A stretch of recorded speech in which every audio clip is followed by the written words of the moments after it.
Business News now. We're joined by Stephen Carroll. Stephen, starting in the United States, where some of the restrictions on the Chinese tech giant Huawei are now being lifted. American tech companies will be allowed to sell equipment to Huawei if there's no threat to national security. That's what Commerce Secretary Wilbur Ross announced. He said there would be licenses to trade which would begin to be issued, this following an announcement by President Trump last month that the restrictions would be eased. The company's fortunes have been intertwined in the US-China trade dispute, and this move by Washington is seen as a sign of improving relations. Claire Muffson reports. A sigh of relief for Huawei and its American business partners. The U.S. announced that American companies can resume selling non-sensitive technology to the Chinese company, relaxing the ban imposed in May after U.S.-China trade talks collapsed. It's a big victory for U.S. tech companies that have been lobbying hard to keep a major client. Commerce Secretary Wilbur Ross said the companies will still need to apply for licenses.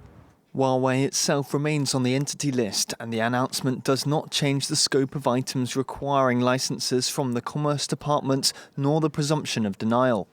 The move comes 2 weeks after President Donald Trump announced a truce. We have a very good friendship in the U.S.-China trade war. The eased restrictions on Huawei are something of an opening salvo in the renewed talks, but the ban could resume at any time, and U.S. companies are still barred from using some Huawei telecommunications equipment. The U.S. has long suspected Huawei of illegal activity, ranging from intellectual property theft to spying on the networks its technology operates.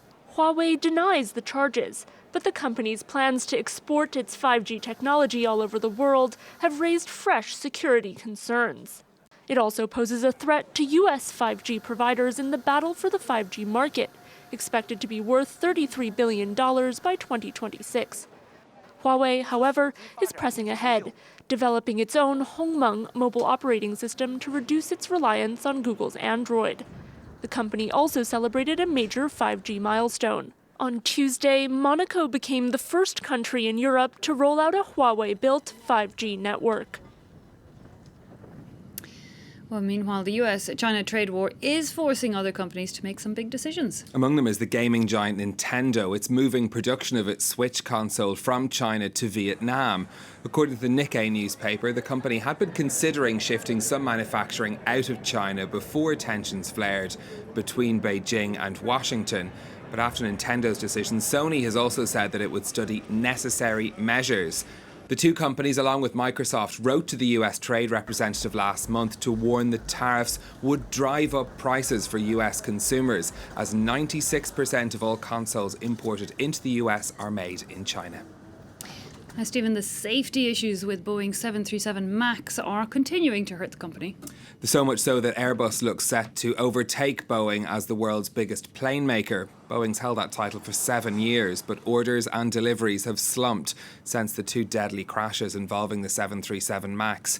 The company's been unable to deliver 150 finished planes to customers, while almost 400 which are in airlines' hands remain grounded.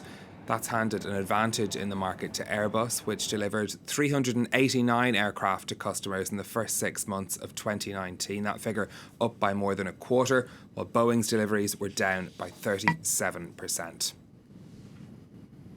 Let's take a look at what's happening on the markets next for you. We've got a cautious start to the trading day in Europe today. Investors all over the world watching to see what the head of the Federal Reserve in the United States will say when he testifies to Congress later. They'll be waiting to find out if Jerome Powell gives any hints about the Fed's next step. European markets opening in the red, as you can see there. In Asia earlier, a mixed picture on the markets. The Fed, a big focus for investors there as well. Falls in Tokyo and in Shanghai. We're also keeping an eye on the value of the pound after last night's debate between candidates to become the next British Prime Minister. The pound had slumped yesterday over Brexit worries, still hovering around its lowest level in 2 years against the dollar and the euro. Finally, from you, Stephen, it has now been confirmed Friends will no longer be there for us. Well, not on Netflix in any case. No, a very sad day for everyone that puts it on in the background just to listen to something comforting. Friends is moving to HBO's new streaming service, HBO Max, when it launches next year. That service will have rights to all of Warner Brothers' back catalogue.